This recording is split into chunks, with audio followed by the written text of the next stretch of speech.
সামনেই বাঙালির সেরা উৎসব শারদীয়া। সঠিক অর্থে রাজ্য সেইভাবে বর্ষা প্রবেশ না করলেও গুটি গুটি পায়ে যে এগিয়ে আসছে তার একটা আন্দাজ পাওয়া যাচ্ছে। ভ্যাপসা গরমের ঝাঁজ বাড়িয়ে গতকাল রাতের দিকে পাহাড় অঞ্চলে ভারী বৃষ্টিপাত হয়েছে। সকাল থেকে বেশ বলিষ্ঠভাবে ভরে ওঠে হাওড়ার বুক।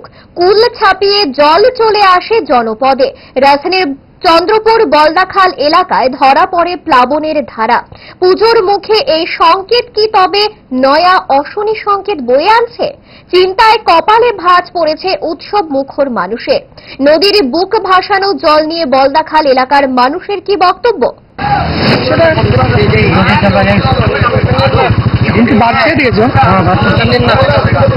সকালে ছিল কি? সকালে কম ছিল, এখন কেন রাত্রিবেলা বৃষ্টি উজানে জলটা চেলা দিছে, এই জলটা কোথা থেকে উৎসটা জল কি বাড়ছে না কমছে? বাড়ছে।